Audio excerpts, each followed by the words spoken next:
السلام علیکم ورحمۃ اللہ وبرکاتہ۔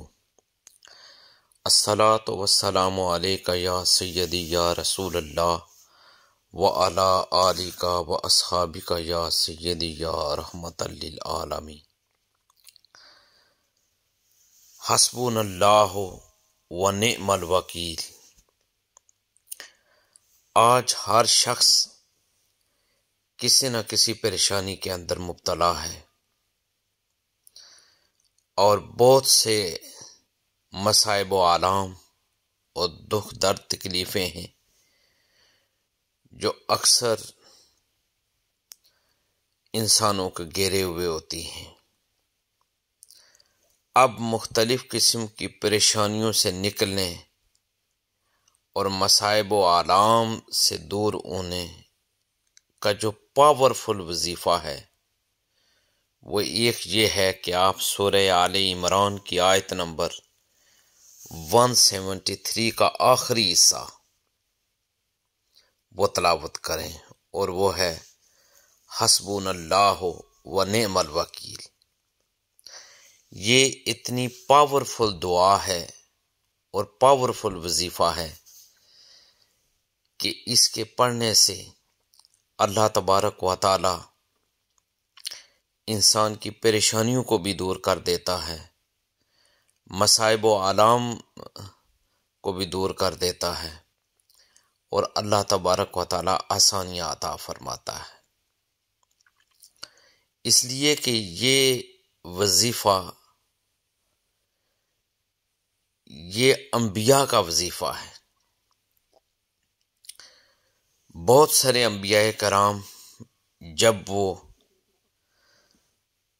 ظاہری پریشانیوں میں مبتلا ہوئے تو انہوں نے یہی کلمہ اور یہی دعا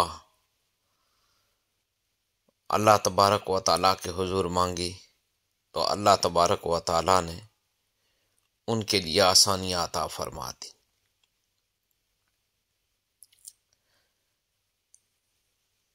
ایک حدیث پاک میں حضرت عبداللہ ابن عباس رضی اللہ تعالی عنہ جو جلیل القدر صحابی ہیں اور مفسر قرآن ہیں، وہ فرماتے ہیں کہ جب حضرت ابراہیم علیہ السلام کو آگ میں ڈالا جا رہا تھا،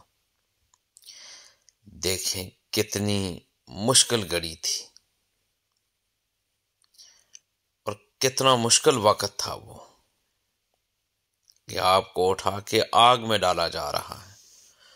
اس وقت حضرت ابراہیم علیہ السلام نے یہ دعا مانگی، یہ وظیفہ کیا اور یہ کلمات آپ نے پڑھے، حسبنا اللہ ونعم الوکیل، ہمارے لیے اللہ ہی کافی ہے اور وہ بہترین کارساز ہے۔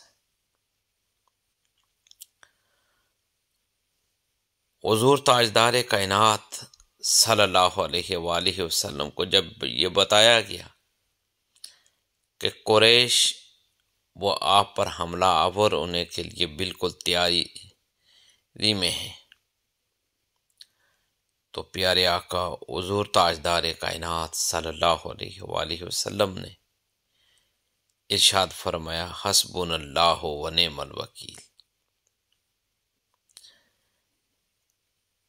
یاد رکھیں کہ بڑی سے بڑی مشکل، پریشانی، مصیبت اگر اس سے چھٹکارا پانا ہے، مصائب و آلام، دکھوں اور پریشانیوں سے نجات حاصل کرنی ہے، تو پھر یہ وظیفہ کرنا ہرگز نہ بھولے۔ کم از کم یہ دن میں 100 مرتبہ یہ وظیفہ آپ ضرور کریں، اور اگر یہ چیز مشکل معلوم ہوتی ہے 100 مرتبہ، تو پھر ہر نماز کے ساتھ کم از کم 11 مرتبہ یہ وظیفہ آپ ضرور کریں اور اس کو پڑھیں، حسبنا اللہ ونعم الوکیل،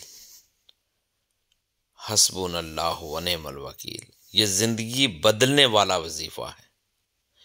بڑی سے بڑی مشکل، پریشانی، مصیبت، اس کو دور کیا جا سکتا ہے اس وظیفے کے ساتھ۔ تو اس دعا کو وظیفہ بنا لو اور ہر صورت اس کی تلاوت کریں۔ اللہ تبارک و تعالی ان کلمات مقدسہ کے صدقے ضرور بڑی سے بڑی مشکل، پریشانی اور مصیبت کو دور کر دے گا۔ اللہ تبارک و تعالی ہمیں زیادہ سے زیادہ دین اسلام کو سمجھنے اور اس پر عمل پیرا ہونے کی توفیق عطا فرمائے۔ دین کی بات پھیلانا صدقہ جاریہ ہے، ثواب کی نیت سے ویڈیو کو شیئر ضرور کیجیے۔ جزاک اللہ۔